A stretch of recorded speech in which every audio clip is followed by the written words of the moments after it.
sign anything the doctors asked. This was not informed consent.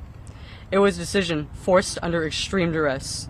At 15, I went under the knife for a radical double mastectomy, the kind that breast cancer patients get. This was after I was sexually assaulted at school by a male student. I just told myself to man up, but I lived my life in constant hatred of my breasts. I started binding, which deformed my breasts as well as my ribcage. Good. Okay, how about we get into the heart of this thing? All right, let's first begin by take a listen to a number of videos here, and some of these videos you are going to listen to. I'm also gonna come back to put some links to these videos in the description of each one of the uploads. So let's begin with a daily caller, DC caller. We are going to listen to Chloe in this one, and Chloe is, what I will say, is a very, very smart girl. She came out as a transgender, and she has been speaking her mind. And like you saw in this live stream, we're gonna address some falsehood that are out there in the world. We're gonna see what the Bible says about these things. So let's listen to Chloe's testimony. It's a very powerful testimony. She's a detransitioner. She speaks out against gender affirmation, healthcare, and she just says it like it is, man. So let's take a listen to what she has to say. Over the past decade, there has been as high as a 4,000% increase in children being referred to so-called gender clinics across the United States. I was one of these children. My name is Chloe Cole, and I am an 18-year-old former transgender child. I transitioned from the age of 12 up until 16 when I realized it all was a lie. My story is a cautionary tale. Children and parents across the country have been caught off guard by gender ideology. Discussions about transgenderism and gender identity went from being a relatively benign social oddity to a doctrine that has invaded nearly every academic, medical, and educational institution, seemingly overnight. How did we get to this point? How did we get to the point where nearly every pediatric institution in the country considers it best practice to remove the healthy breast tissue of children while administering drugs typically used to chemically castrate high-risk sex offenders? Good question. How did we get to this point? How did we allow this to become normal in our culture? While some of us weren't paying attention, this was happening in the academia, right? The philosophers, the supposed teachers of our world. These lectures were taking place, I'm guessing, and it was a molding and shaping of the mind to this new so-called profound theology. This theory has made his way. It's been nurtured in the schools, and he's now showing its ugly head in our society. And so many of these young children, men, boys, and little girls, have been abused by this system. Okay? And that wasn't right. Let's keep going. Raising these important questions is not bigoted, and the refusal of activists to give straightforward answers should be seen as a major red flag. People across the entire political spectrum who believe that this practice is morally wrong have been told that they are fascists or bigots for even questioning this atrocity. Others have been convinced by self-proclaimed gender specialists that this is the only treatment that will not end in your child committing suicide. I believe Americans deserve to know the truth about this radical and perverse ideology, marketed as necessary and life-saving healthcare. I was only 12 years old when I told my parents that I was a boy. Like many parents in that situation, they didn't have a clue what to do. They were scared and desperate for answers. They wanted what every parent wants for their child, for me to be okay and thrive. At 13 years old, on the advice of so-called medical professionals, I was put on puberty-blocking medication, and only a month later, I was given my first testosterone injection. Mm-mm. The gender clinic presented my parents with the classic false dichotomy regarding children with gender dysphoria. Would you rather have a dead daughter or a living son? Given That is crazy. So they keep on telling people this lie, and they have scared parents to death. Even the idea of many of them committing suicide, unless they transgender, it's a fear that they use to control the parents to make them surrender. While it is true some do commit suicide if they do not get transgender affirming surgery, but the numbers also show many more commit suicide after they have transgendered or after they have transitioned, which tells me then the problem is not fixed even after a transition, because the mind has not been changed. And some look at it like I make even a much worse mistake by transitioning. Not only I didn't fix the mental issue that I had, but I now mutilated my body. And I can't have that back just when I'm realizing I made a mistake. Let me go back and fix this. For some, it is final. It is too late. And our medical experts in 2022 has actually signed on to this, have actually pushed this. So do you see why some of us have an issue trusting this medical science today? When they come up with this new thing and that new thing, you gotta ask some questions. Because they make mistakes too, you know? options, what loving parent wouldn't choose to transition their child? Scared for my life. My parents were prepared to sign anything the doctors asked. This was not informed consent. It was a decision forced under extreme duress. At 15, I went under the knife for a radical double mastectomy, the kind that breast cancer patients get. This was after I was sexually assaulted at school by a male student. I just told myself to man up, but I lived my life in constant hatred of my breasts. I started binding, which deformed my breasts as well as my ribcage. I was afraid, and I couldn't wait to finally protect my body from the threat of... Very good point. Many of the people who are thinking about transitioning, a lot of them have one thing in common: sexually abused to a degree, right?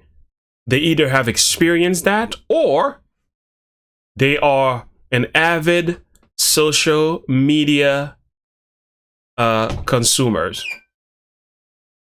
So when these people spend lots of time on TikTok and social media and Facebook, and they see this lifestyle, they yearn for it. Tumblr. It has a way of getting into their minds and make them feel insignificant unless they become part of this community so that they can be affirmed and feel like they are somebody. So they do this a lot of time to join a community. The sad reality is when they detransition, the same community goes against them, obliterate them, speak against everything concerning them. Keep in mind, they were cheering them on to transition, and they wanted them to somewhat feel happy. And when they do not, they are bothered, rejected, name called, just because they stepped out of line. It's a sad reality. And it's something that should be part of the discussion today.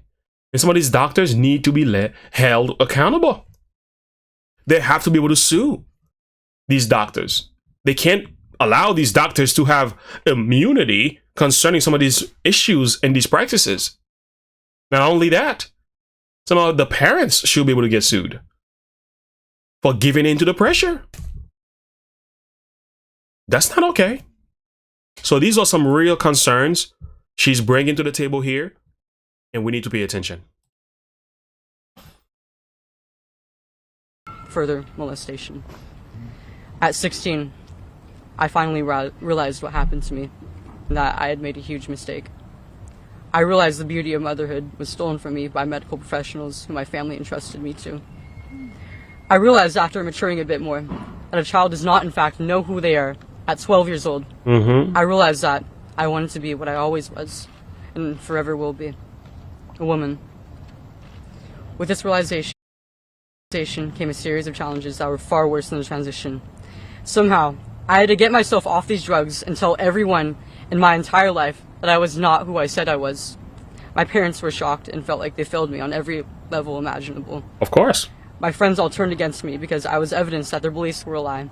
I was a joke. I was a fraud. I was many years behind in development, incapable of feeding my future children, and worst of all, completely alone.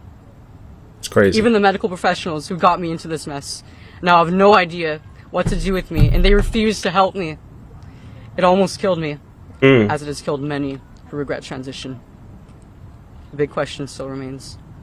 How was a 12-year-old introduced to the idea that they could do something as ridiculous as change their sex? I was and still am the type of kid that never really fit into social norms. I was a tomboy, I was shy, I didn't socialize easily. At 11, I made my first Instagram account. I had unmonitored internet access. It wasn't long until I was exposed to a ton of LGBTQ content online. There we go. And I had never seen anything like it. You mean that? There we go. That's what I'm talking about. I mean, it's not just mental for some. This stuff is programmed into their minds to think this is the way it is. And when these kids are isolated from the reality of life, not out in nature, not spending enough time with family, not connecting with real friends, they live on these platforms that are giving them a false ideology of what is really going on in the real world. They are left to think that this is what it means to be happy. This is what life is all about. And they make transition according to these new information they're getting online. They're looking at all this transgender stuff, or the gay stuff, or the homosexual stuff, and they think that's happiness. And it's a false reality. Because that's not true. And the majority of the world is not thinking this way. Especially when they have personal issues, such as she's describing here. You know, I had introverted, didn't know what I wanted. I was lost. I felt emptied, felt bullied. There was sexual abuse. So all of that combined, and plus the medical science came in and took advantage of these vulnerable states of mind, rather than to seek to help the psyche and help teach one how to accept themselves. No. How about we make some money? How about we get rich or die trying? That's what they did to them. And that's just wrong. That's just wrong. All I have to do is subscribe to this ideology, and then I'm an accepted, celebrated, and valued member There you go. of the most talked about community on earth. There we go. Transgender people are the most celebrated subset of this community. I saw the unbelievable amounts of praise and attention they got online, and subconsciously I yearned to have a piece of it. With every milestone in my medical transition, I was given more and more attention and celebration. It was the ultimate high. Yep. Even in person, I got more attention. Girls would have crushes on me, and I would have people come up to me in the hallways asking to make friends, and it was unprecedented for me. I felt like a celebrity. Being a kid, I didn't know just how superficial these relationships were until they all suddenly abandoned me just for struggling to become who I am. Yep. Much of this gender confusion is based on old regressive stereotypes of men and women, which are now being reinforced with hormones and surgeries. Women can have short hair and be interested in playing sports and partaking in physical activities. Men can grow their hair out and wear makeup. It does not change their biology. The truth is, this practice is harming more and more children every day. What will we do to protect this most vulnerable group? Up until now, The media has been parroting the same ideologically driven talking points. Affirm, affirm, affirm. The closest I've touched to mainstream media is a Forbes journalist who wrote a hit piece on me calling basic human biology transphobic. There are many detransitioners speaking out, and they are ignored by the institutions most responsible for the search of truth.